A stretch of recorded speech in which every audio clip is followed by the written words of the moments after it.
I was sitting with John Boyd. You can see that. Okay. Half a mile. So anyway, do all this stuff. I bet I go. That's 6 o'clock in the morning, my house is something doesn't It's raining. So I go downstairs, open up my email, thanks for all the time. They will reach out. Here's just for your records. Here's your name. Here's your password. Here's your new American Airlines. What's up? How many miles is still on yesterday? 150 days. I figured you were out running around. Yes, I was all over yesterday. All over yesterday. I was everything. You finished strong. I heard it was. What's that? So the only thing that I have not been straight now is my outtake of my emails. Shut off my email. So I can email from my iPad or something from pdt.net. There's no one to know. Don't even know. If you look at your relative, there's no way to contact them except via email. I know these two. There's no phone number, so there's no way to contact them live.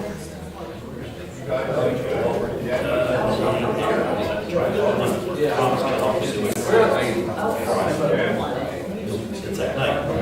Last night, not tonight, tomorrow. So we're going to attack Friday night. Contact them. I can't contact them because they shut down the email. But said 90 days. I don't know. I didn't see one. They said they Sign only it, sign it, like speak, raise my hand. but I have emails in that system. Records, and stuff like that, all kinds of stuff in there. A lot of emails. Four books on board. That I should do, but I said,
Hello, welcome everyone. John's not here yet, but it is 7 o'clock. This is our town hall meeting, obviously. And we have different rules at a town hall meeting. Everybody's more accessible. There's no limitation on time. To start off, we'd like to say that Scott Stilson is videotaping our town hall meeting. Thank you, Scott. And call the meeting to order. We'll have a pledge to the flag. Everybody can get up and pledge to the flag. Pledge allegiance to the flag of the United States of America and to the republic for which it stands, one nation, under God, indivisible, with liberty and justice for all.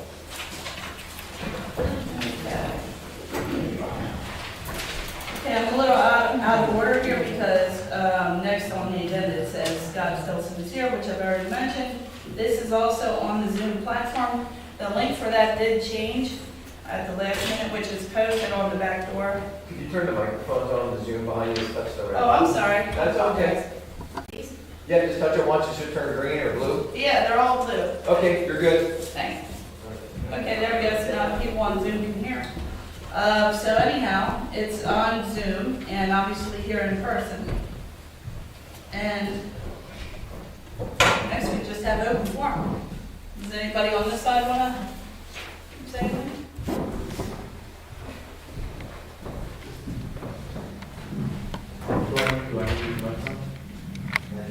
Yeah, I think you should use it. So, hello everybody, my name is Mitchell McHale. I am Eric Rowe's campaign manager. He is running for county commissioner. We had a primary yesterday. Can't thank you all enough for coming out and voting if you chose to vote. I'm here tonight in the great area of Honeybrook to speak a little bit about what Eric Rowe is running for. Number one, he's running for open space preservation. And I think it hits home the most in western Chester County and in an area like this in Honeybrook, where all we see is overdevelopment and constant apartment complexes going up everywhere. And what I can tell you right now is that Eric Rowe, when elected in November, is going to fight, along with your township supervisors and many others in this area, to stop that from happening and preserving our open space.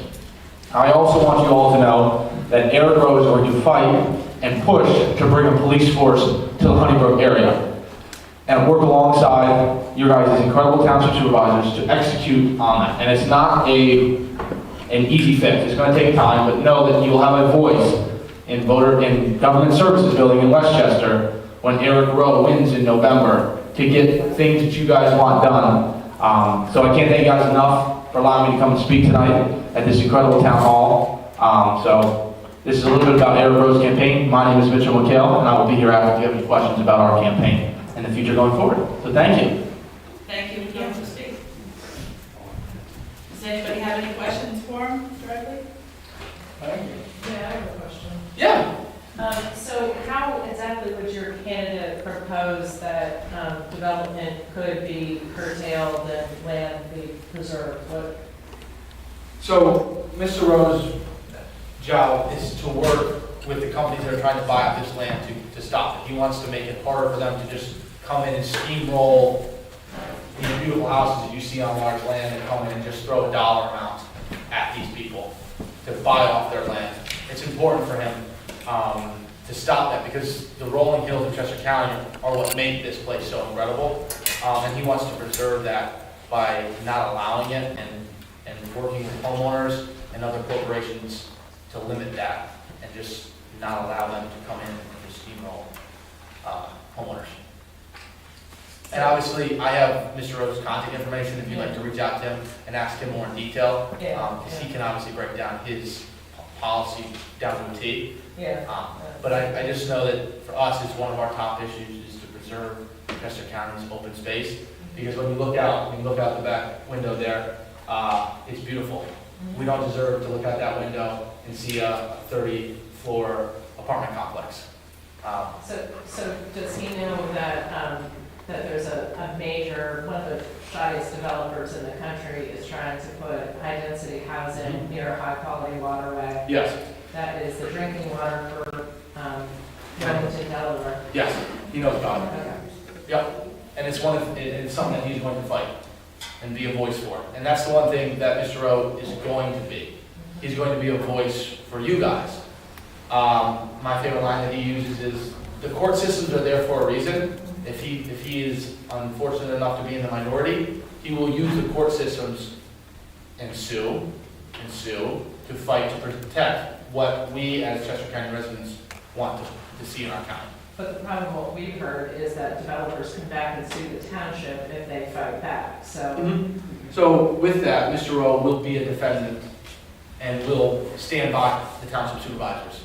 He's not going to abandon you just because you guys got sued by Big Brother, let's call it.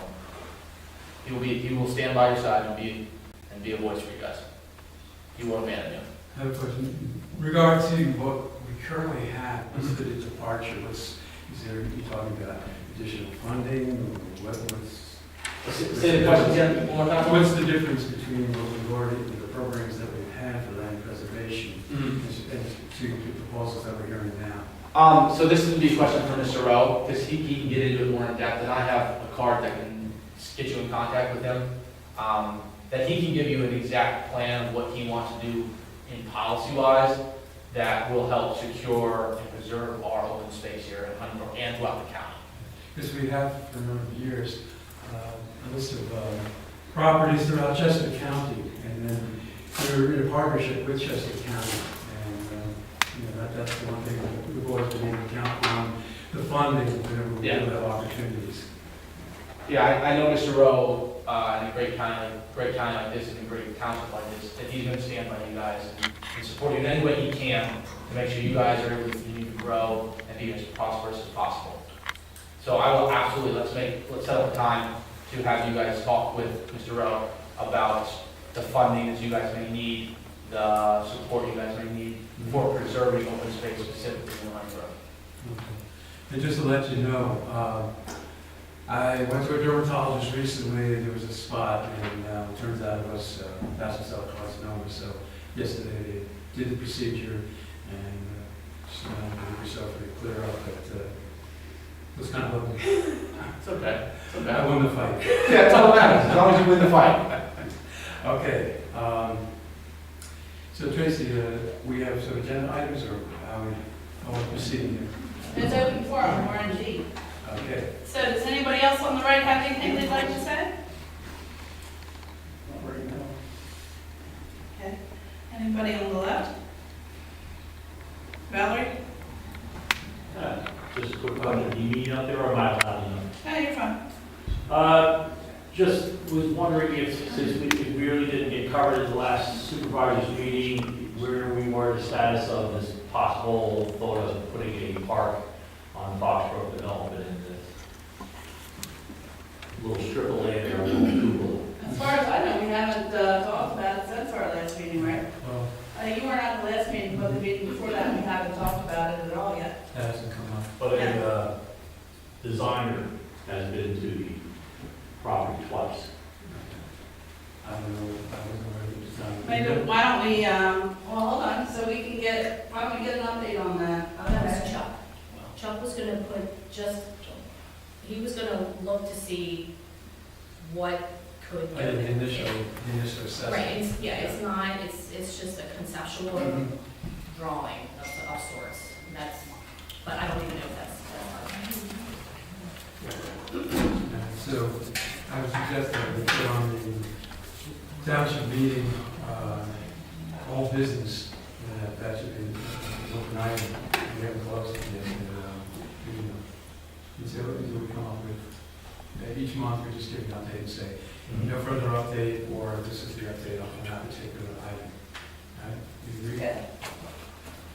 Yeah, that sounds reasonable. What about the thing that's been hanging out in the old business for about a year and a half, 2 years now? What's that? The Brandywine Hospital. Oh, yeah, so, I that, mean, yeah, I mean, it keeps, the whole problem comes down to really, there's no healthcare organization right now that's willing to assume that debt. That's what's really killing the opening of Brandywine Hospital. It's carrying a very heavy debt load, and, well, do you think that makes sense to take that out of old business? Because we really have no chance of doing anything in regard to it.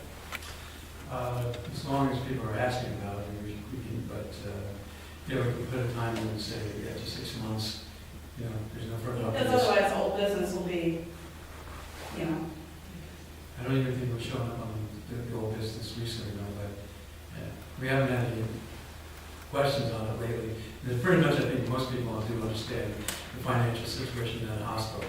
Does everybody understand that the township doesn't have any control over Brandywine Hospital? Okay. It just makes it difficult for our EMT personnel. You have to go that much further. And, doing something, some solution, but it just doesn't appear that anything's going to come up. Okay.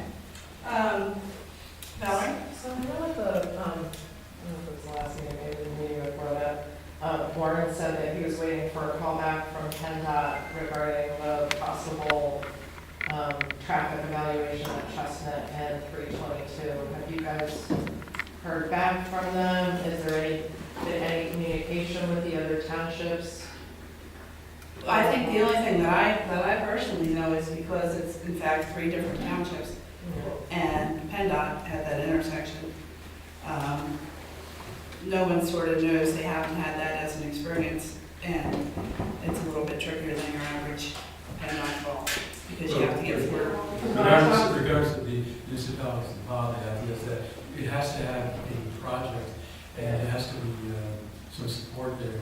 One of the things that we could do is to speak with Representative Danny Williams, with Senator Booth, and get that moved up the That's list. what Amanda told me, that they were trying to coordinate that, I just didn't know what the status was. In the past, we had Representative Hennessy put us in touch with one of the PennDOT representatives. And in fact, it was very helpful a few years ago whenever they did that, the repaving of Route 10. I was in direct contact with the representative, and she just kept saying, it's coming up, it's coming up. And I'm like, we need something a little more definitive that it's coming up. And then finally around June, they finally paved it. Doesn't it make more sense for us, though, rather than to fund that study or any kind of engineering paperwork from our township? Any developer that's going to come in within, 1 mile of that intersection would actually have to do that and fund it themselves, rather than us funding it? Isn't that the goal? There was an opportunity. We did reach out to the developer of Chestnut Tree Road because we felt that they're going to put quite a strain on that intersection, but it's to the point, it's more than, they exceed that distance from the intersection, so they were not responsible. But The problem with waiting though is, this is gonna, I mean, we all know government takes a long time, so this is gonna take a while for the traffic study to be done, and then if they even determine that they need a light, it'll take another year or two to get anything put in. So if we wait for any possible development, we could be waiting for a while. But is, Gary, maybe you could speak to this. Sorry, I put you on the spot. But the traffic study, would that be part of Saldo, that they would have to potentially do that? Has there been a scoping request I don't made believe to the so. township? So as part of their process and the HOP process, since they're exiting onto a state road, there will be a scoping part of the permit study. And the township gets to determine what the parameters of that study is, that it would, if they would determine that that study should include Chestnut Tree and 322, then that would be part of the developer's study as part of their HOP, highway occupancy permitting process. So Honeybrook's engineer has, and the supervisors have a lot of input as to what intersections get studied and where they feel the impacts would be. And I would believe that, I don't think it's tied to a distance. I don't think it's within a half mile or a mile. I think it's determined by the township in addition to what PennDOT would require. And when would that get done though? That would get done as part of their land development entitlement process early on, because a highway occupancy permit takes probably a year and a half from start to finish. So if they start to submit their plans and they want to get to the end and be able to exit onto a state road, they're going to have their highway occupancy permit. So that could be like another 2 years before we would even get that information, potentially. I would say it could be another 2 years until the highway occupancy permit is issued, but it shouldn't be 2 years until you would see the information, the results of the study. There was a discussion a few years ago, Karen, with West Brandywine, and he hosted with PennDOT, and I was asked to, I was invited to listen in on that. So they were discussing 82 and 322. So they were moving on that. That's going to see some relief, but it's not going to help us much at Chestnut Tree Road. Because I think it would be helpful to put a time limit on this. I mean, we Yeah. can't just keep waiting for coulda, woulda, shoulda, because you never know what's happening with DR Horton. But, I mean, we're having, like, that last accident where that car got cut in half was terrifying for anybody who lived around there and saw that happen. So, it's a very treacherous area, and I just don't want to see it keep candy being kicked down the road and more people dying there.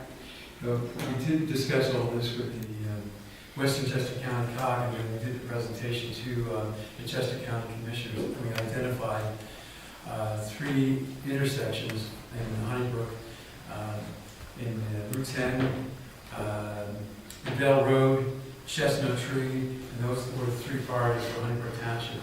And we had 82, and then took it all the way down to bypass. So right now, the only intersection that's received any attention is Route 82 right now.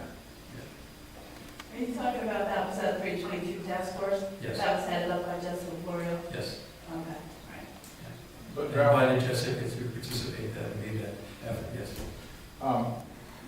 it doesn't, you don't have to wait for the developer. I believe the township, or multiple townships can request PennDOT and determine that scoping on their own.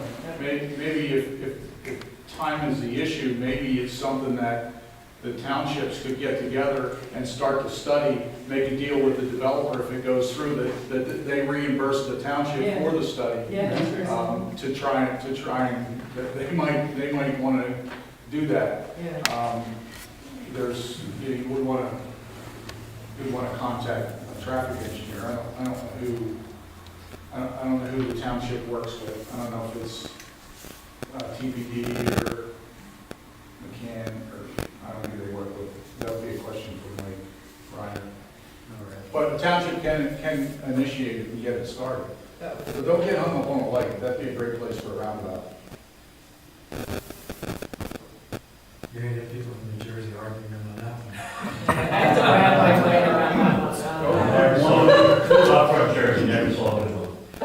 Go up to 222. I Yeah. was never fond of roundabouts until Yeah. I've been traveling recently up to 22 already, and they work really well. Yeah. They have one in Kent Square and it sucks. Well, you know, if the volume of traffic can increase it considerably like it did in New Jersey, then you get to the point where you can't get in, you can't get off the circle. But to Gary's point, some of the ones that I've seen around here that actually have worked, and the idea is that keep traffic moving. You don't have to wait on traffic lights, and that's also helps cut down on the idling of cars at intersections. You still put it in that example. Okay, so I added that here, okay? So we can figure out if we initiate that, and then could we potentially get reimbursed from the developer, either the industrial park or the, possible DRO. Mhm. Karen? Well, Matthew or Horton, they proposed a plan for a park. How can they propose a plan when no one has walked that property? D.R. Horton has lied about, where wetlands is, where floodplains are. They have it around the parks, right next to them, right there's freestanding water and a wetland behind it, and that floods out all the time. I just don't, call me stupid, but they haven't contacted the pipelines. You know what I mean? So how can you propose a park and show it to you when things have not been done properly with this? So I think that park, as far as I know, was just conceptual. And D.R. Horton still has, I believe, what it was, 36 pages of items that they have to address with Technicon, which we talked about at our last meeting. And they haven't addressed 36 pages of items, and the delineation of wetlands is listed. So none of that's been done yet. It's just conceptual. I don't know that it's like, this is exactly how it's going to end up. I think it was just, do you want the racetrack here still in this area or not? See Leave that? the racetrack area alone. That's been there since I was a kid. Walking up there and seeing them race around and stuff. That's the only thing that I believe that they were just trying to determine, do you want the racetrack in this area, yes or no? Not, this is the exact dimensions Well, of they the shouldn't park. even determine where the racetrack or this park or that park is until they absolutely start from the beginning. But if we want to keep the racetrack, right? If our decision is to keep the racetrack, Yeah. then the park would, common sense wise, the racetrack is there, so the park would probably be in that vicinity. And then where would the racetrack guys, that come from out of town or wherever, you know, pull their vehicles in to get their cars out to run around, you know, if it's, Well, like I said, I think that design was in fact conceptual, not, you know, this is exactly how it's gonna happen, because like I said, there's still 36 pages of items that haven't been addressed. Well, to the point of the park, though, I've been hearing all along, questioning, you know, that location, if in fact we need a park there. We've always talked about getting a park in that section of town, but, you know, the question that came up from time to time, and I'd say, well, if you put the park on the other side of the street where the racetrack is, that's not exactly ideal for the kids across the street to be coming, because that's the bulk of where the kids would be coming from, and we're not exactly getting comparable, you know, like what we're expecting, the amount of land for a park.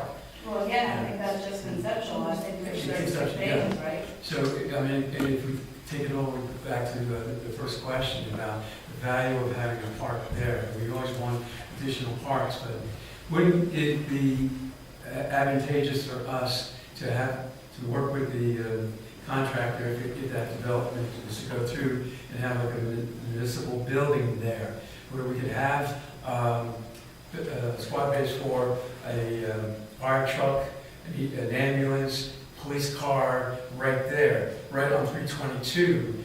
You know, forgo a park that we don't seem to be. I think we've talked about that over the last year and a half, we've already talked about that.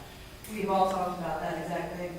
Yeah. But that part is just conceptual, and from what I understood from our last meeting, the only thing we're talking about that they asked us to determine is, do you want the racetrack, or do you not want the racetrack? Correct, but it goes down to the basic question, the value of putting a park in there, getting whatever they offer to us may not be the best land available for the park.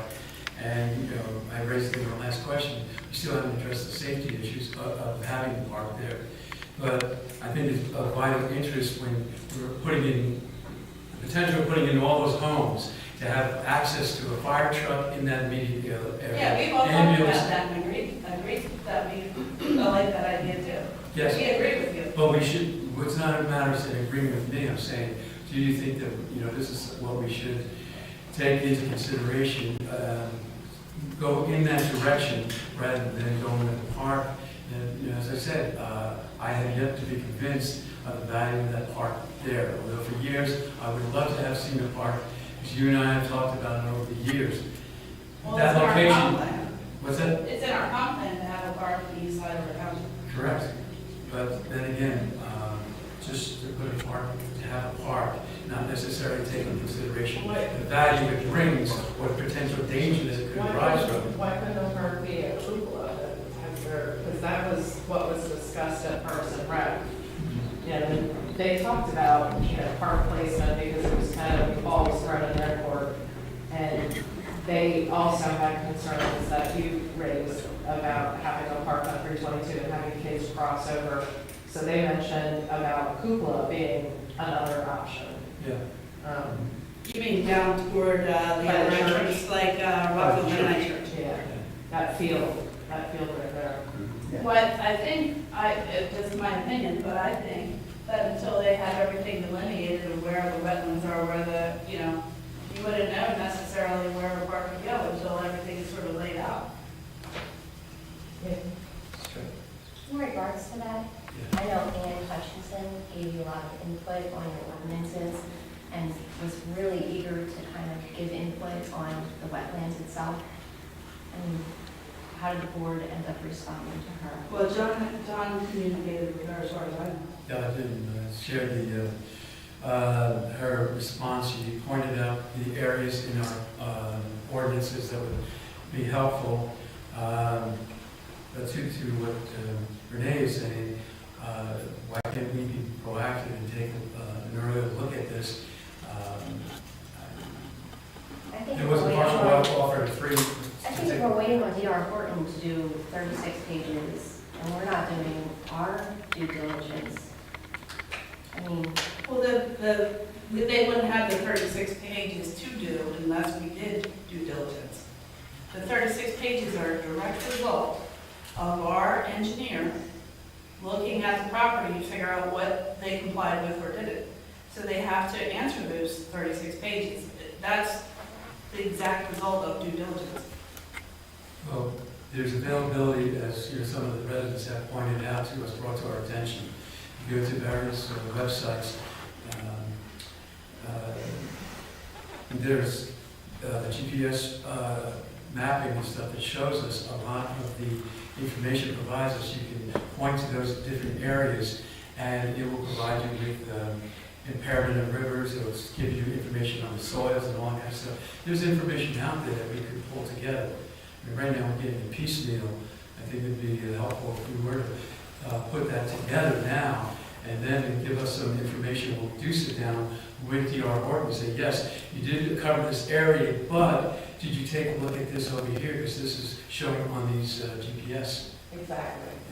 I mean, I think the point you're trying to make is that Mike from Technicon has the expertise to do that assessment. Yeah. But I think the thing we have to be really careful about is this is such an incredibly sensitive piece of land with the pipelines going through there and the high quality waterway, that I think the point is we feel as though it would be helpful and in due diligence to make sure that we get an independent wetlands assessment together from an expert in that. I mean, Mike is an engineer. I'm sure he does a lot of things, but I think wetlands assessments can be tricky, and even Adam, who has done them professionally, has said that they can be tricky. So I think it's just, there's no harm in getting an independent assessment. Yeah, because when you call these agencies, it could be, where they're busy that particular time and you're rushing through some of those reports. Yeah. I mean, and something could be overlooked. Rather than being overly cautious, I do feel that when I did read in the comp plan, when we were talking about the endangered species and stuff, you're saying that we really haven't done a proper assessment in that area. So if I took it a step further, did we do a proper assessment in some of those other areas? This was called out by Brandywine Conservancy. It's in our comp plan. So it could be overly cautious on my part, but I think that it never hurts. Look ahead, yes, Bob. No, it's just, if I remember correctly, Ann offered, or said is based on our ordinances, we could actually have them do the study professionally, and it doesn't cost the town a penny. It costs. They would do a wetlands assessment. But they can't do that, they have to call on wetlands. Okay, They don't have a staff for that. But am I remembering correctly that it wouldn't cost our township anything? It would be something that had to be done by the builder? Yeah. So if that's true, and I'm just, because maybe I just heard. I think I remember that too, but I'm not 100% sure that we can compel them to do that. We certainly But sit down and engage and figure out what they're doing. if How that's that's causing the case, engagement. there's no harm to the township to do Yeah. this. If D.R. Horton doesn't want to do it, which might be understandable from their perspective, we can literally just say, guys, it just has to be done. It's a swamp there. I've been living there 25 years.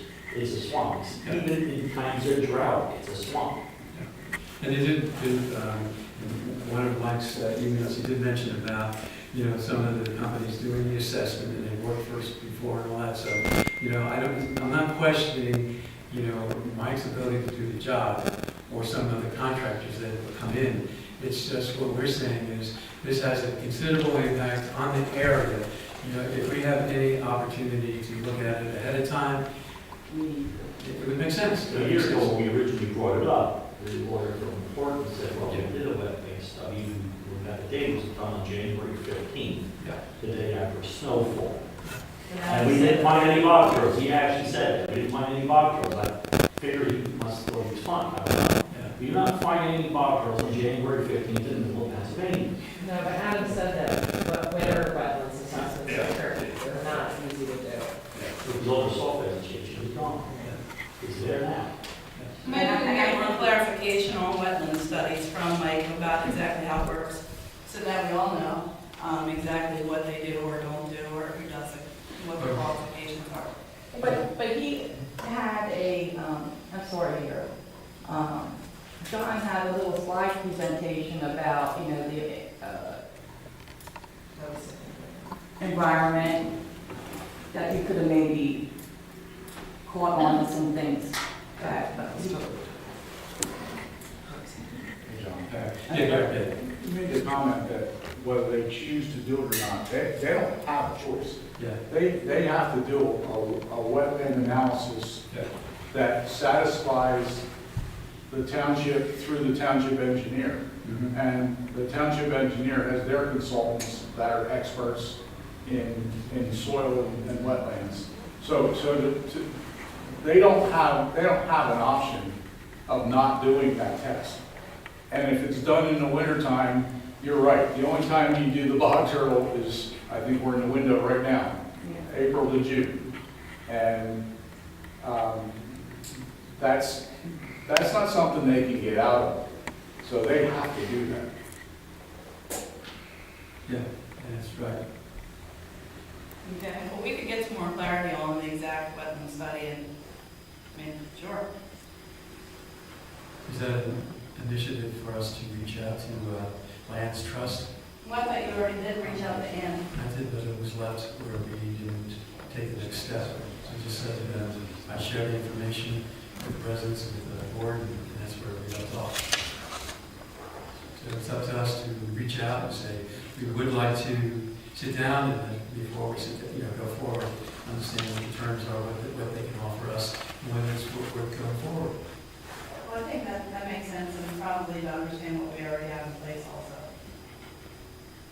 So we Yeah, have what's already actually gonna happen. Yeah, but Gary said, there's steps that we follow that, Right. And that hasn't happened yet. That will happen once the certain, you hit certain criteria, and then that starts to trigger Army Corps of Engineers, they come in and all that, so it's just laid out over that period of time. We've gone through that with some of the other developments. Why don't you ask Mike to provide an outline of the steps that they have to go through and all the agencies that have to be involved in, whether it's endangered species or whether it's wetlands, because you mentioned the Army Corps. The Army Corps has to sign off. Yes. So maybe it would be helpful if Mike would put together all the things that are required, and then you can determine if you want to hire an outside professional, whether it's through the conservancy or not through the conservancy, to verify as a second look at what Mike's folks and what the developers folks are preparing. But it might be helpful for everybody to understand what all those steps are. Yeah, I'm sorry, looking at my phone, I think Mike sent that to us maybe 6-8 months ago, and I can't find it right now. So steps to go through, did you share that with the public? We can, yes, we should do that, yeah. That was a response where, go ahead. Real quick following up with that. During the zoning hearing board with D.R. Horton, it was stated that that was one of 3 pieces of property parcel on the Chestnut Tree side that the Honeybrook Township supervisors deemed to be like for soil development. So at some point in time, that piece of property was already discussed. There were certain portions of it that had, what's the word, unacceptable soils. There are portions that, according to the ordinance, I don't believe I think Bill knows, what's the word, it's not alluvial soils, unsuitable soils, so they could, I don't believe they can build on it in those areas that you're talking about anyways. Right, but That's a very wet site. purchase, Yeah. we're still purchasing and trying to build a tract of townhouses. They still have to meet the criteria Right. of the 36. parameters of the requirements. Does anybody else have any questions about it? Sure. We propose a tri-township police force. Has anyone made any request? I thank you for bringing that up. Actually, by email, the 3 of us discussed what we perceive as a potential next step, which would be regionalization. Volunteered me for that, I know. And then John, who is already a member of the COG, who has been on the COG Since it started. since the start, who's a founding member, And you guys It's- can participate too on that. Go ahead.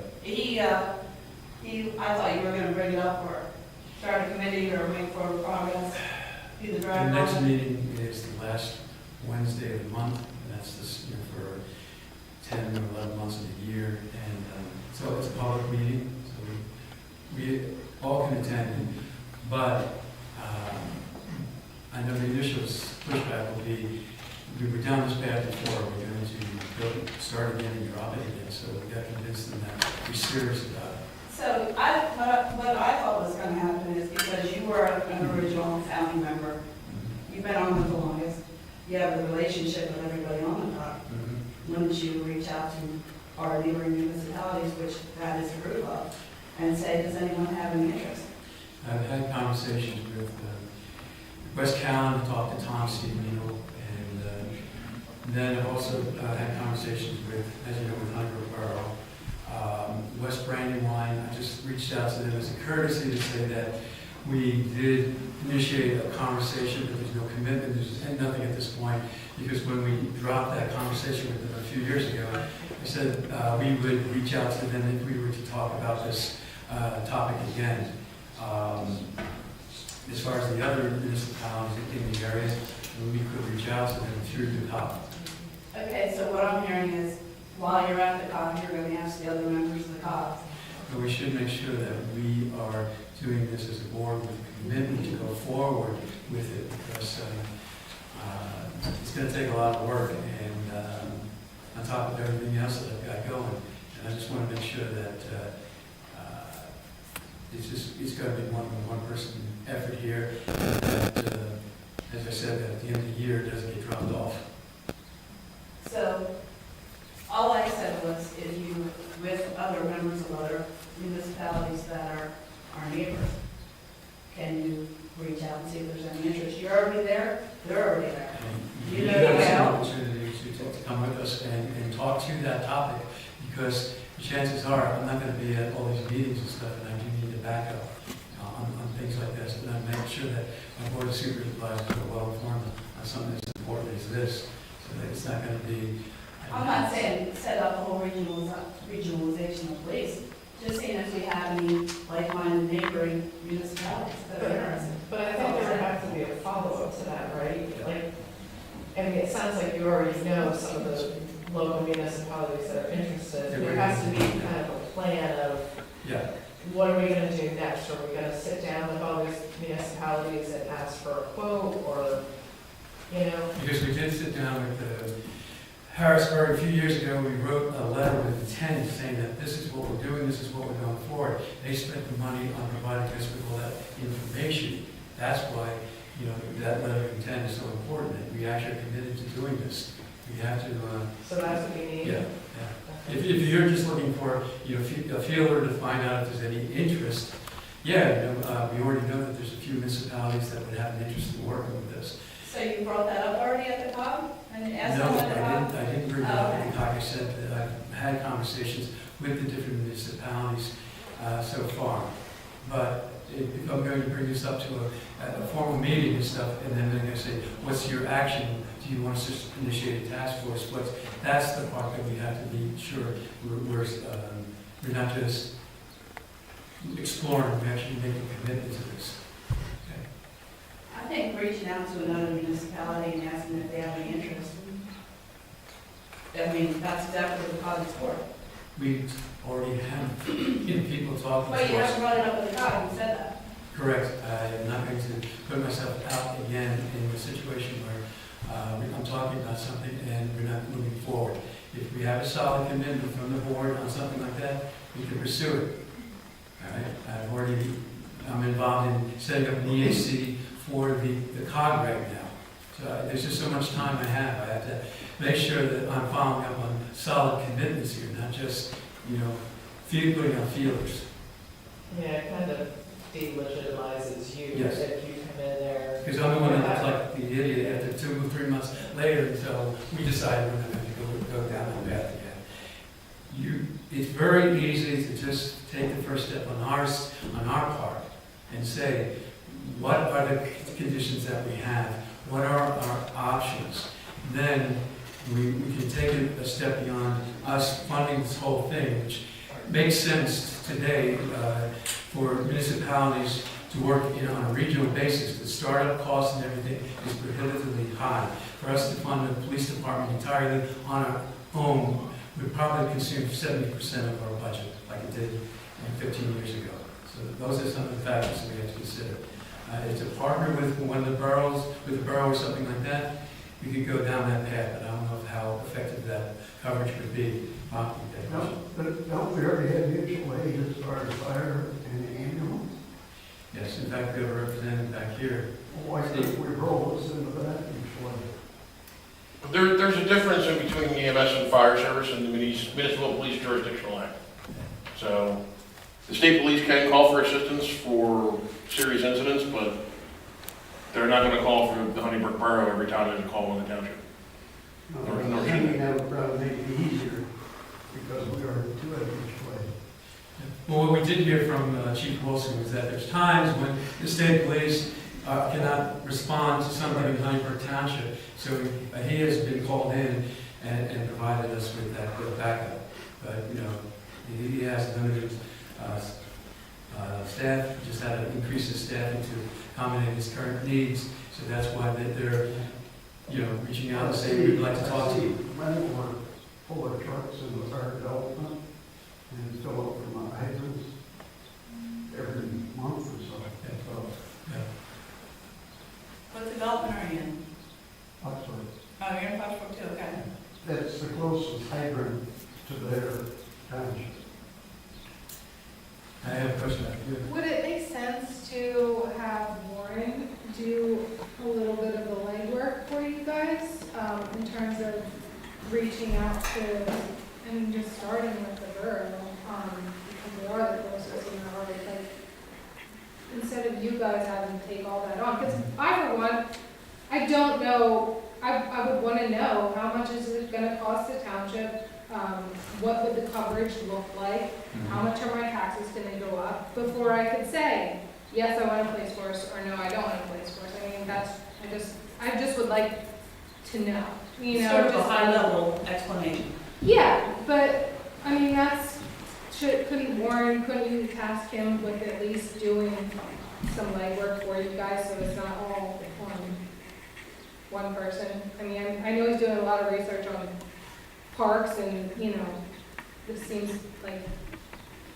Well, John, the commitment that you said that we would need to make as a township, what would that commitment need to be before we address this with other municipalities? Because that's a great question. Yeah. Because no one's going to step off the cliff without knowing what it's going to cost. Yeah.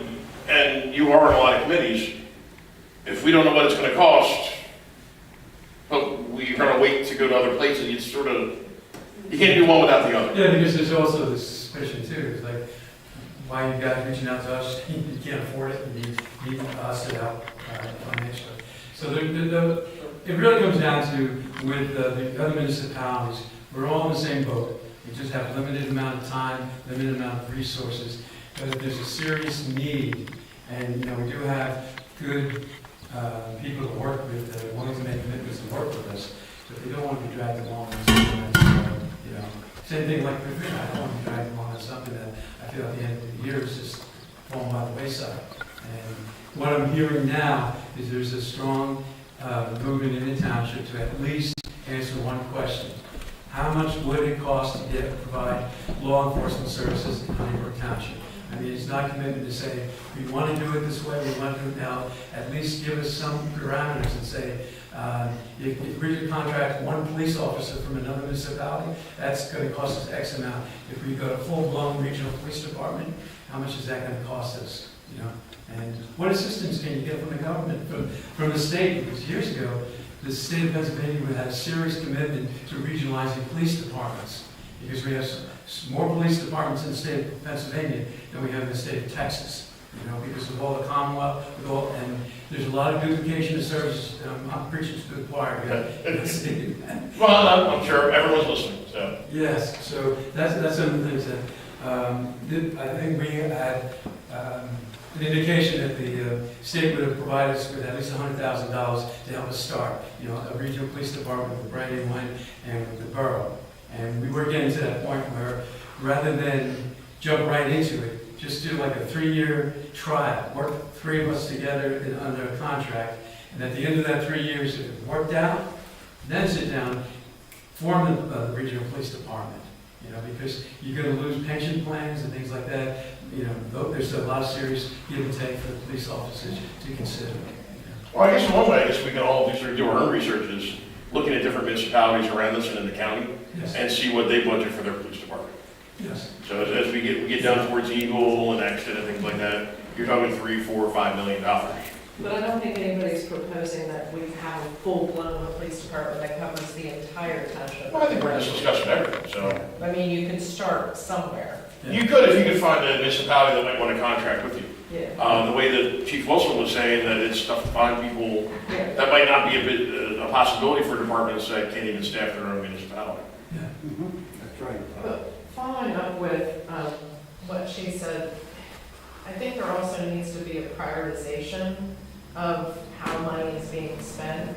So when we have all these big issues like, you know, police or, you know, traffic studies or, you know, parks, I mean, we need to be able to prioritize. We can't do everything. And it just seems to me like, it seems like we're putting the cart before the horse by putting this effort and plans into putting all these parks in before we have police coverage. And we've said that before. Police coverage should come first before we think about putting all these parks in. Yes, what you're saying, use of good business practices.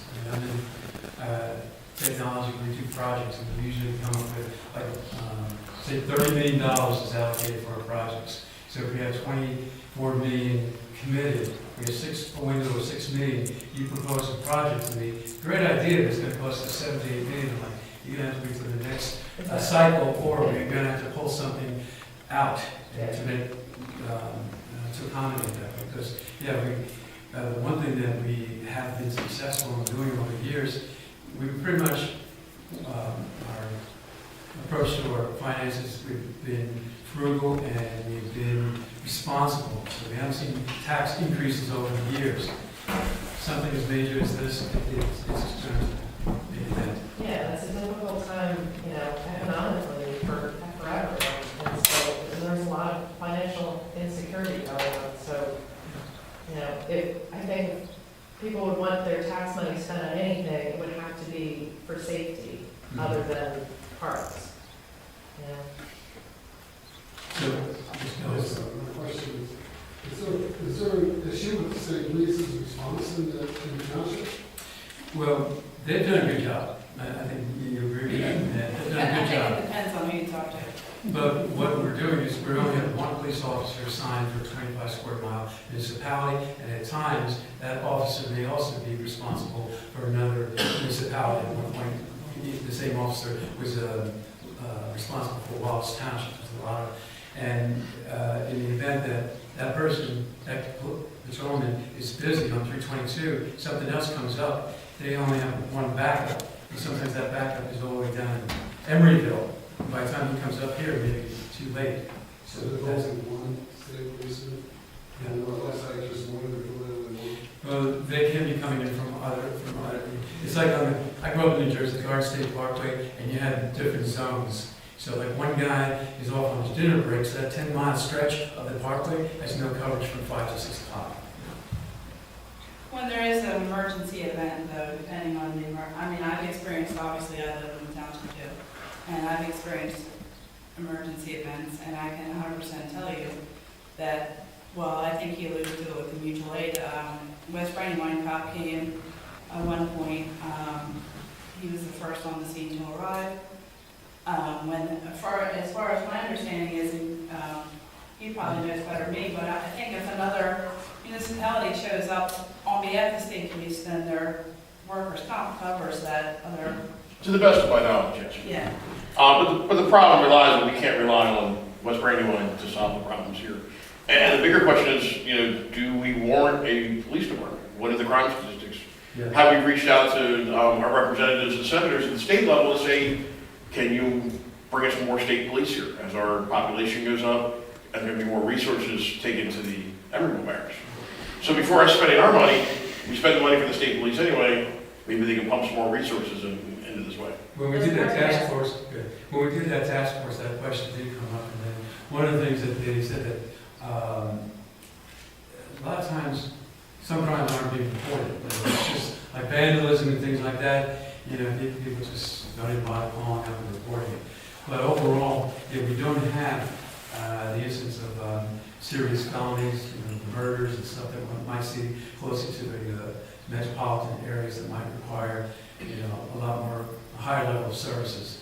And for us, we do have a monthly report from the state police, and we can average out and trend it and see exactly where some of those problems areas are.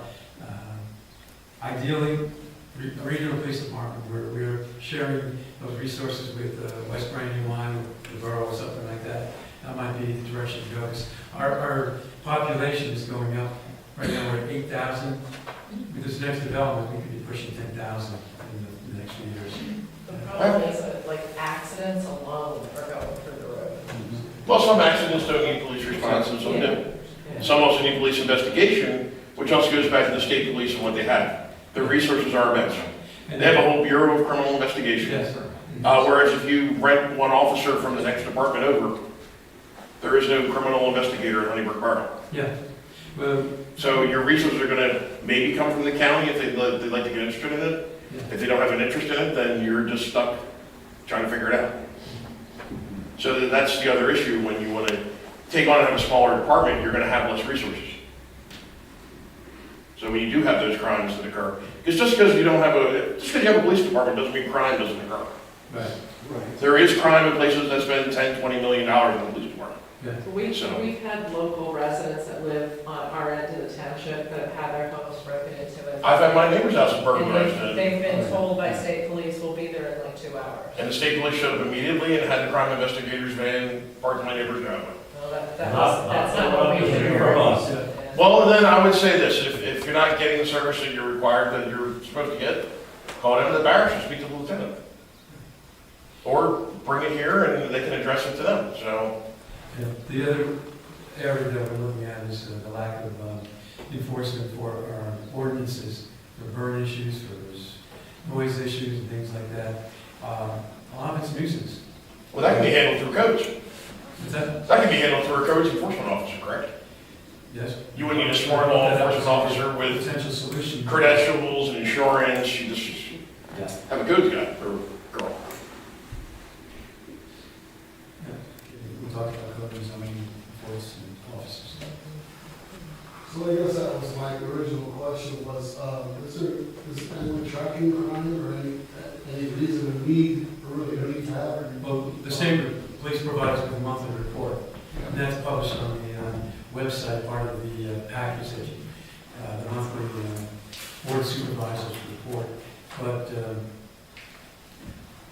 it would be helpful if we did some trending on it to find out exactly where are the areas, that we're seeing some problems with. It may not be that we have one area that's 20 incidents every month. It's that one incident 5 times every month across the year. It's a little more serious. Well, and that report that we get every month includes everything, including them driving through the parking lot of school Yeah. twice a day, and, well checks. Yeah, because- So there's other Yeah. things that, They're able to justify the amount of Right. hours they put into the Right. township. What area does the county sheriff patrol? That's a good question. what's the county sheriff? County sheriff? Have you ever seen? County sheriff is not permitted to conduct police powers in the county. I mean, I think there are some instances where they can in emergent issues, but they have no patrol area because their officers are not required to have Act 120, which is the police training program. Some of them do, but they're not required to. And right now, the sheriff's having a massive staffing problem, so. Yeah. What everybody does. Even the police do. They can't get good candidates. They can't. And that's one of the problems, whether you're in Pennsylvania or any other state. In New Jersey, I knew the commandant of the police academy explained the situation, the economics of it. He said, the smaller the municipality, the less money they're offering, the quality goes down. He said it's not an exact science. You know, you're going to get a good dedicated cop that's willing to work for lower pay and things like that. But it's, you know, chances are they'll get the experience in that smaller and then move on to another opportunity where they're going to make more money. But that's another thing too. Creating a police department, if we don't pay competitive wages, we may not get the quality service that we need. Very Tom, just get back to what you started with. You had this meeting at the end of the month. You seem reluctant to bring it up with the other townships unless you have the support of the other supervisors. Are you going to go to this meeting? Are you not going to go to this meeting? Is anything going to happen at this meeting? Well, I actually thought Aaron made a nice point. High-level explain our own police coverage of what it would cost before we even make the commitment to talk to. The question was, who's going to be attending? And I'm the delegate this year, but I said I need a break. I think we're doing it every year. So, and something as important as this, it doesn't hurt to just call in. It's just, you know, we have a Zoom connection, we can call in because half the municipalities are doing that. It's 7 o'clock, last Wednesday of the month. And we are paying membership to participate in this. But Tracy, are you saying that you're proposing that Warren do this high-level assessment of what it could potentially cost, what's needed from some of these local municipalities, and then go to the COG? I think we would With have the more larger information that way. Yeah, potentially we'd have more information that way before we just reach out and say, hey, you know. And then you guys would feel comfortable maybe putting a letter of intent together after you have the information. Because then we can feel a little more educated about Yeah. what's going on. Like, Exactly. And And we can share that information with, you know, with residents. And to the earlier point, what are we trying to solve here? Traffic is certainly one of the main concerns, especially with these dangerous intersections that we have. And there's always supposed to have a cop sitting on the street corner, everybody slows down. But if it's just that, then maybe contracting with the borough to have one of their patrolmen come down this way, something like that might be advantageous without having to go the full force. But you know, that's the next step for us. look at a couple of different options. Yeah. So is Or there, to find the bottom thing is how much can we afford to pay for it? right, so is there any funding in any of the budget since the police station has been extinguished? Was there any funding ever saved over the years? Nothing's been put aside. When they disbanded, assets were sold off. In fact, when this building was considered, was presented to the residents, one of the things we said, well, for future expansion, if we were to have a police department, would we want to expand this, or you know? And there was no accommodation, you know, in planning this building for a police department.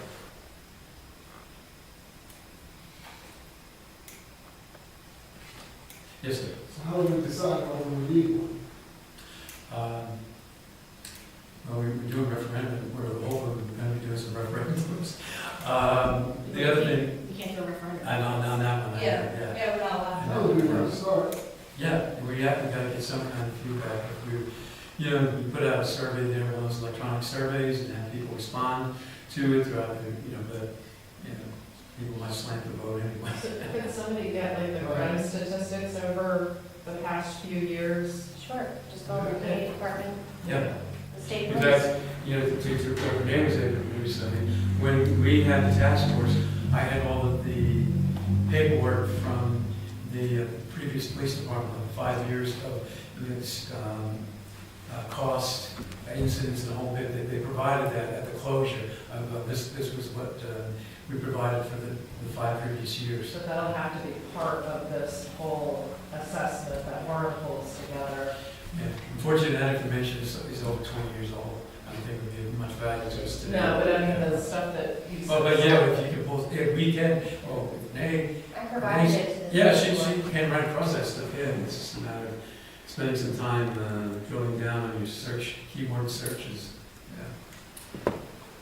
But I think it would behoove everybody to check the report. The last one posted from the state police for the crime report Yes. on the webpage, December of '22. They're showing that they responded to 5 crashes that they would need to respond to, which would be reportable crashes, or the crashes involved injury. So I think we do a little bit of education on everybody's part here to see what's actually going on crime-wise and accident-wise. Might help out, because 5 crashes is nothing. When I called the state police to talk to them and everything, they did say that despite those crashes, unreportable crashes that they had to go to the scene did not mean that there was not a crash.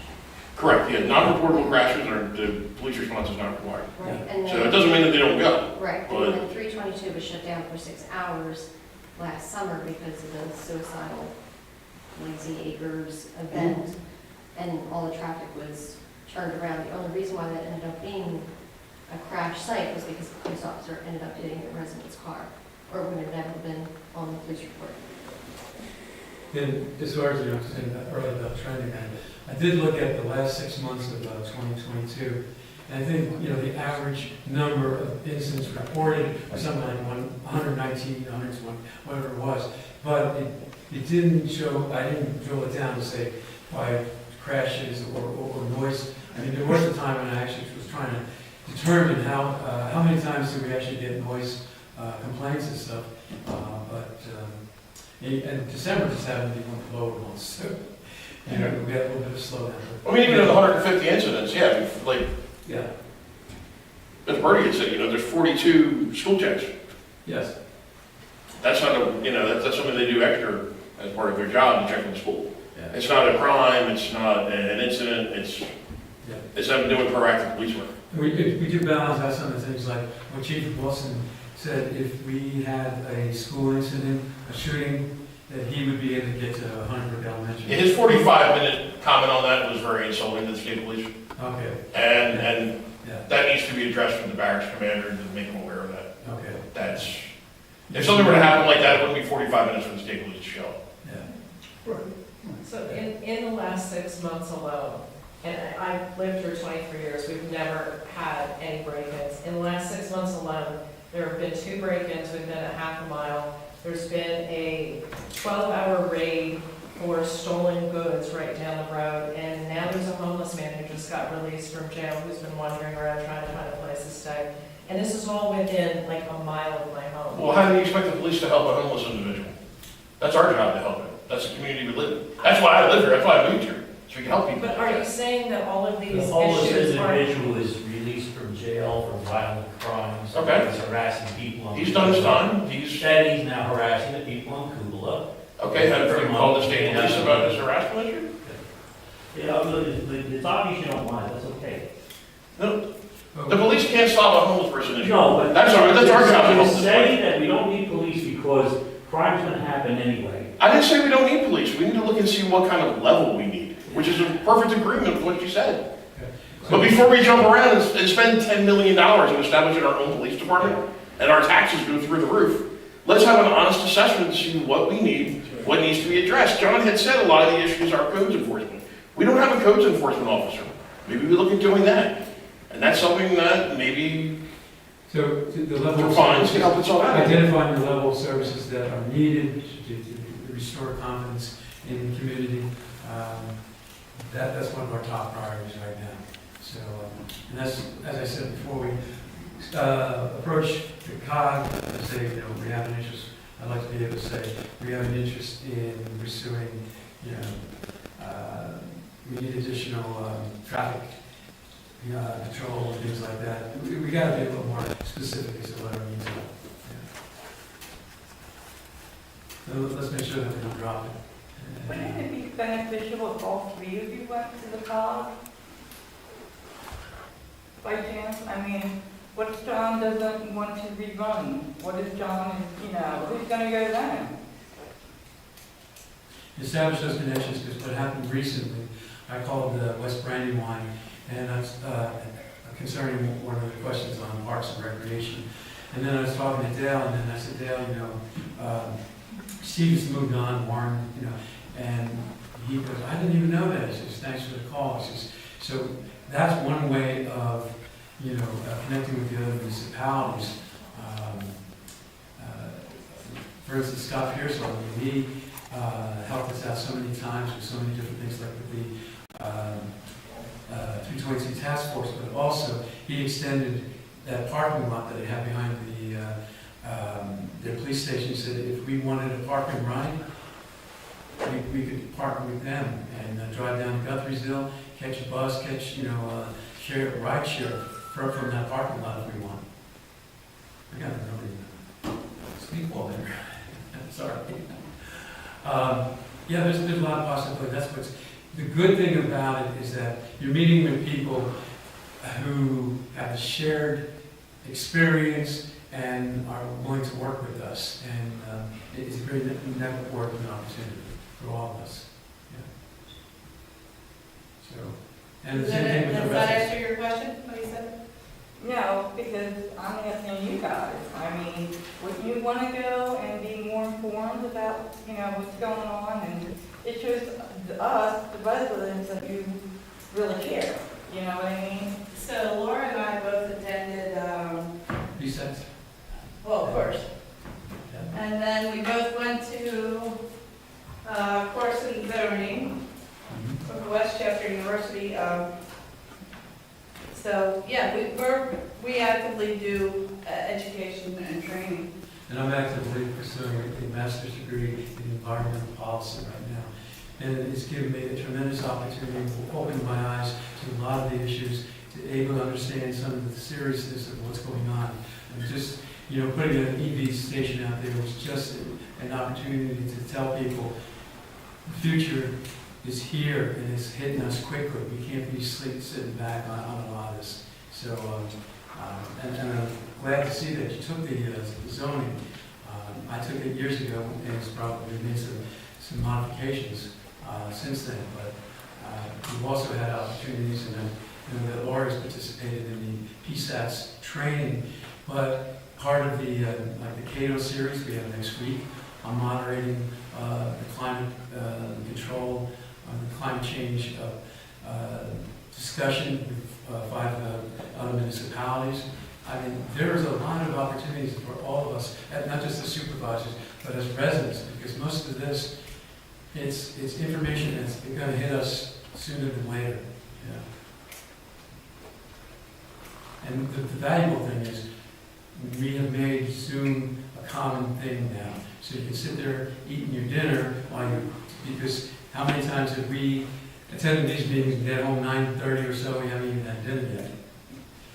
That question. Sean, I know we have some Amish residents on some of the committees, but we've made a concerted effort to reach out to them and make sure we understand what their concerns are, because some of the Amish that I've talked to are very concerned about the traffic issues. I was just down the road on Saturday at the library, and I heard some resident go blaring by a horse and buggy, blowing his horn and, flipping off an Amish guy.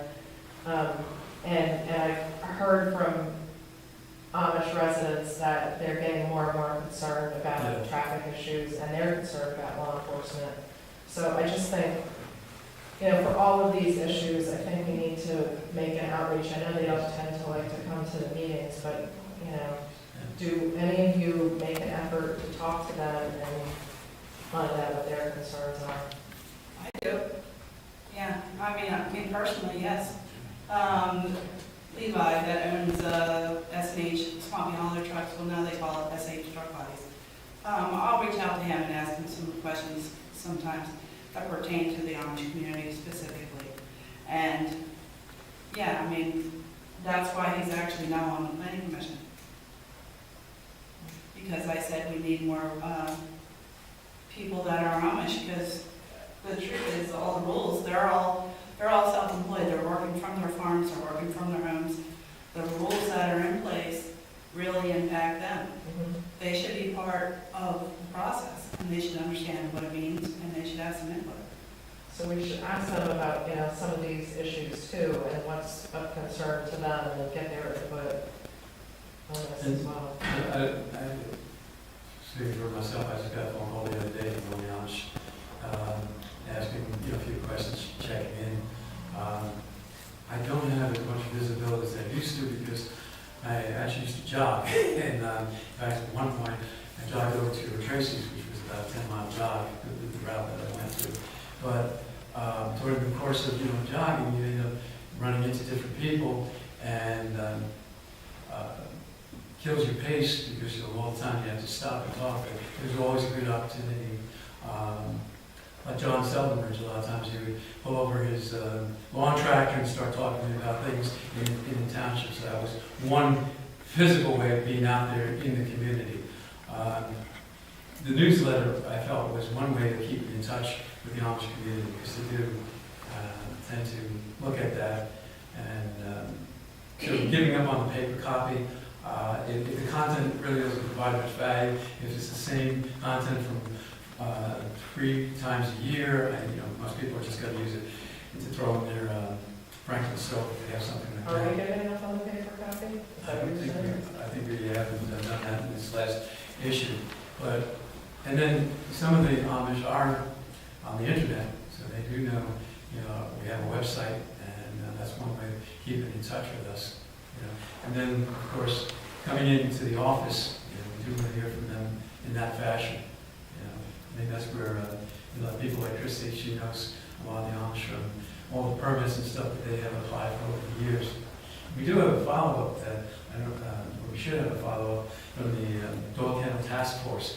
Every year they're supposed to come here and provide copies of their current dog kennel license with the state to ensure that they are properly running a facility that's, and I don't know if that was an outcome of our task force. I don't know if we've seen that consistently. When I asked Christy a few years ago, with the pandemic, we weren't seeing that follow-up, so we kind of eased up on some of those things. I have a lot of the Amish community come into my business because obviously I have a walk-in business, and they'll come in and they know that I'm involved in the township, and they'll ask me questions. And I have the zoning map posted on the wall. So they'll come in and ask me questions, and I can talk to them. I'm not there every minute of every day I'm open, but I talk to them. So what have you heard that they're most concerned about? Lately, I haven't heard that they're most concerned about. They were very concerned about, the dog kennels, because a lot of them have dog kennels. That was a hot issue for them. Yes, anyone wrong with that? But there was a need to make sure that we have good operators, we have some very good businessmen, and they take good care of their animals. But there are some that are outside of the regulations, and that was one thing that was worked in our favor. I mean, it's natural, not just with the Amish, but with everybody. Yeah, there's good people and bad people and everything. But lately, I think some of the things that we do here, if the roads start continuing to get higher volume, I think that's going to be a concern to them. Just one of my jogging stories, I was jogging down Beaver Dam Road, and I heard this like heavy metal music, it was a bum, a bum, a bum, and I turned around, it's one of these Amish guys, in his wagon. I'm like, he's not staying down on the farm very long. But it's what we're saying, that we do have a good mixture, and I think we've had a good relationship. We don't want to jeopardize that. What's happening right now is we're seeing a significant increase in the residential development, and we have to deal with it as best we can. But if we can improve on dealing with it proactively and reacting to it, I think that would help overall. Does anybody else have any questions or concerns they'd like to bring up? Just have one. July of 2015 is when you adopted the comprehensive plan. And say you ought to start to put on your radar Yeah.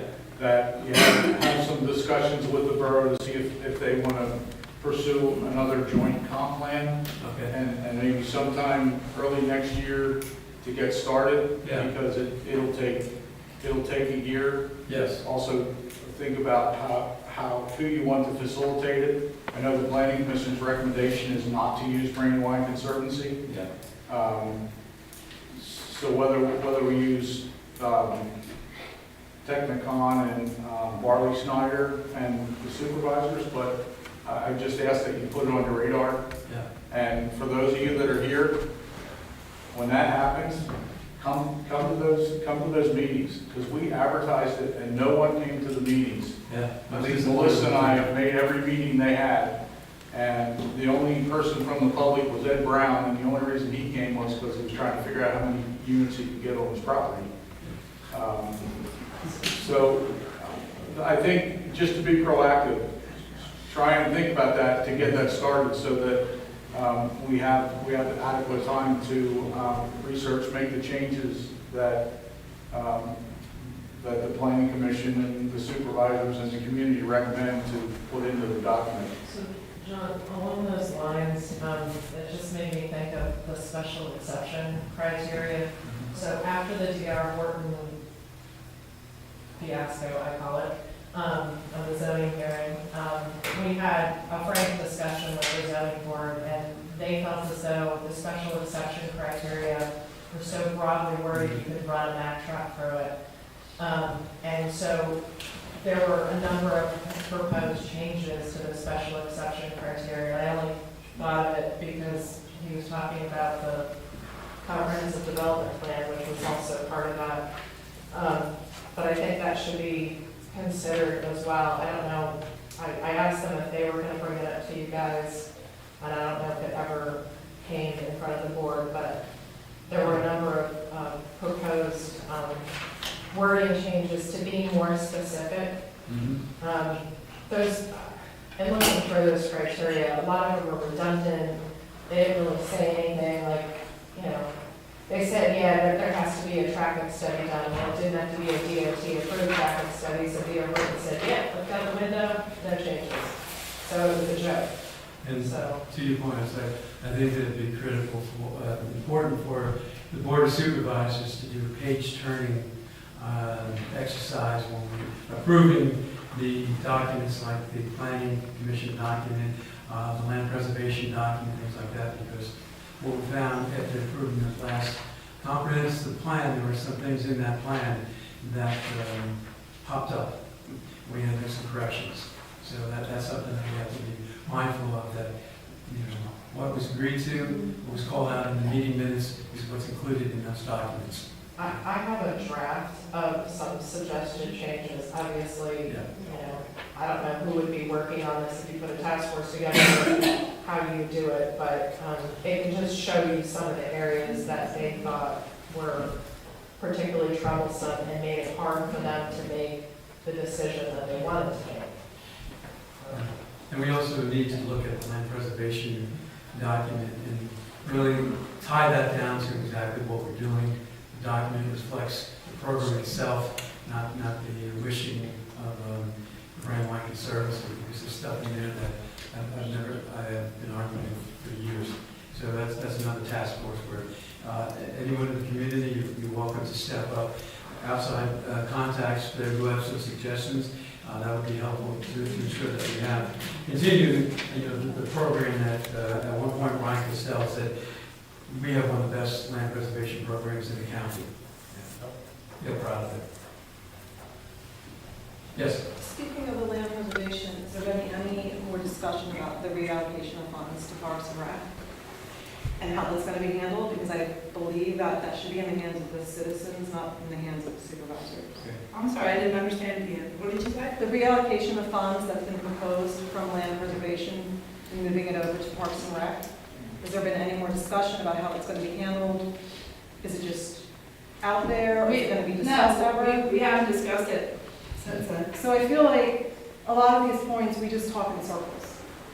Things have been thrown out at meetings multiple times, and there's been no progress, there's been no updates. It's just like everyone just keeps talking in circles here. And there just needs to be one step towards a decision, or one step, or how are we going to proceed. So when it comes to the reallocation of funds, I feel like because that's taxpayer money, that should be in our hands if we decide if we want that money to be reallocated, or if we want it to stay strictly for land preservation. But if I can answer that, we do have a budget, 2024 budget, and at that point we can remove, reference to potential moving from one fund to the other. If we do need to move it at some point, then we'd have to go start from scratch. I think in this budget, we should pull that from the land preservation fund account, as well as in the Park and Recreation.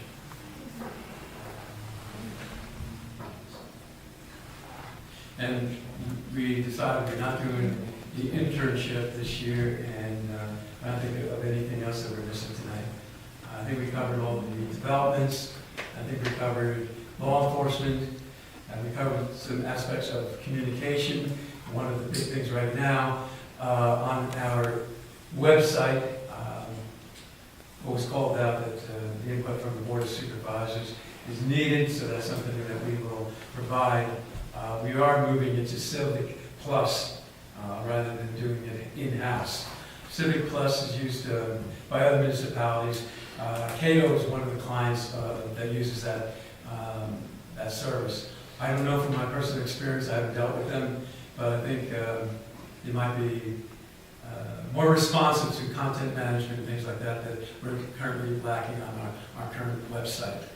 So that website should be released, first half of 2023.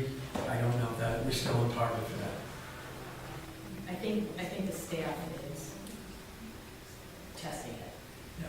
And just tweaking some things. Well, I think what we do need is before they go testing it to present, give us like a wireframe of what we're looking at. I think that what happened last time when we did the update, I asked Steve and he said, oh, we already pushed it up to production. I said, well, when is the board ever going to get it? Now's the time to look at it. I mean, I don't think the intention is to push it out before we see well, it. that's not going to happen again, so yeah. But I think we do need to step in and make sure that what's going into that website is what we need. Because we're going to rely on the experts, and they're going to tell us what somebody somewhere else finds helpful. We have some things that we need to get up there on that website. One of the things that would be helpful is our resolutions. They should be available to all of us. You shouldn't have to come into the township building and ask for a paper copy. That's something that's... So will we be saving this and referring back to it so we make sure that we're making some progress on these items? And we did approach it as non-binding. yeah. But if there's something that's coming out of this, where the board is saying, this is something we should act on, and we should follow up in our June workshop meeting as part of our agenda, saying that this was brought up by the residents, this is something that we should be considering or taking action on. Yes, Carmel. Did you replace the members from the Board of Parks and Recreation that resigned? I don't think we've gotten to that point yet, but it's a good thing you mentioned, because we have advertised a parks meeting. You only have one right now, right? I think that's what we have at the moment. Parks and Recreation. So they're not really having a meeting? Well, actually, it's two, because Ray's available too, but Ray was out of town for that cleanup. So there's two members at the moment, yeah. But we have a meeting scheduled, and we don't have a quorum for that meeting. So we never really have a cleanup day. I mean, I can Yes, take approval of it. yeah. We didn't really have a cleanup day. Yeah. So is there any way? We got to do a good job on this. What are we going to do moving forward? Well, my feeling personally is do it ourselves, because we've been very successful on our own. Just grab some bags on a Saturday in April. I coordinated with Don. He said, just drop off your bags at the township building and he'll take care of them. I just like the idea of having like a signage, because I like, Yeah. people are always complaining about trash along Chestnut Street, Yeah. but like last year I felt like I took my life in my hands Yeah. without having signage, and parking my car along the road and having my four-ways on wasn't really feeling Yeah. warm because either. In the past, we've done that, we've had somebody watching, but Don offered this year to give us the signs, men at work signs. So if somebody wants to do a cleanup, could they contact you guys and borrow the signs or something, or? Well, we did coordinate for this year, it was just, Yeah. there wasn't a follow-up to actually have it available for it. But going forward, you really, like Kevin did a great job the last few years. And I got involved with it 12, 15 years ago, and we had some good continuity. The Parks and Recreation, they took on that project, and they did a good job over the years, but, unfortunately, it fell through this year. Thank you for stepping up on I mean, and covering on that. It covered very much. I felt the one good thing last year, there was a pizza box that had been sitting there for 3 or 4 months, so I finally had a bag on that day that I picked up through it in the bag, so finally got rid of that thing, because I drove by it every day. And it is good service to the community, is I think the provided. scouts do something, because Yeah. the scouts have some type of cleanup. I know that they had on Kugler Road. It was probably, the last one that I know was probably a year and a half ago. But if you do And go then through there's that, another gentleman that goes around Honeybrook and cleans up just himself and just does that. People from our development done it twice this year. We just do Graceland. and if you go through PennDOT, Before you forget, I mean, that poor lady's been on this. Deb, I don't know. Deb, Nobody's do asked her any do you have included you in any discussions or buddies phone? Anything from Zoom? You both on mute? No, I'm good. All right, good. Reaching out to PennDOT, I believe it was, we reached out to in the past. You just tell them how many people are participating. They'll give you like a dozen gloves. They'll give you a dozen. So you don't have to be, like an official township committee or whatever. Yeah. Because I set that up a few years ago where we just said it's under Hunterbrook Township, and they sent us boxes, and it was great. Yeah. I think you should reach out to the trash company, since most of it is because of them. I know, but, reach out and see if people would, The new companies, you haven't picked Yeah. up, they recycles in 2 weeks now. They've never been that bad in the past. It just got bought out. They merged with 3 companies. Yes, I heard that. Yeah, Yeah. big conglomerate. That follow up there. I'm kidding. Recyclables. Yeah. People do know that 322 will be closed for 2 weeks, starting next month. Yeah.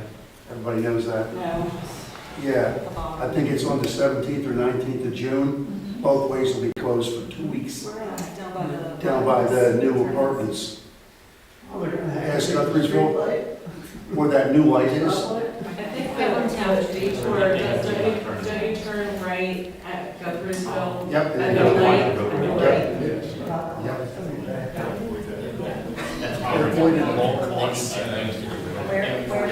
Where does it start? Hedges Mill, where that's my best. But where does it start?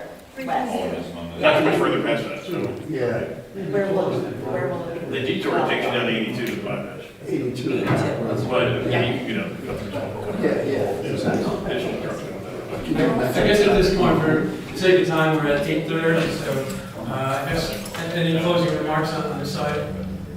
Yeah, Steve, I'd like to thank you for joining thank you to EMS, great job. We appreciate what you've done, and, I'll pass the word, so, thank you. Okay. And on the side of the room? I just wanted to thank Harry for your suggestions, those were good ideas. There you go. Thank you guys for that. Thanks for having me. You're welcome. And as far as the follow-up, like I said, we'll just check on the workshop meeting. All right. Thank you, everyone, for joining. You have a good night. Good night. Thanks. Thanks for coming out. My name is Mitchell. Nice to meet you. Reach out. I'd love to set up lunch. If you're ready to do any questions. I'll, get it online and I'll send it over.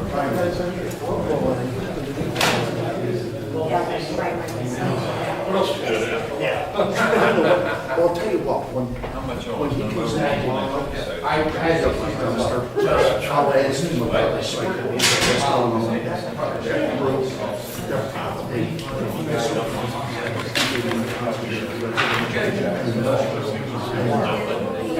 Yes, I know. That's the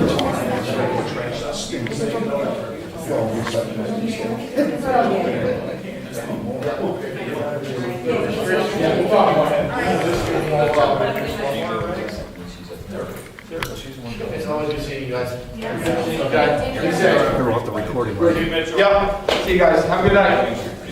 Did you hear about Kurt? Oh, sorry. Hear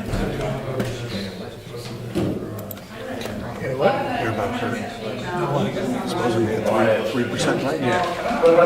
Oh, okay, cool. I wrote him in. I wrote him. He told me tonight. Cool.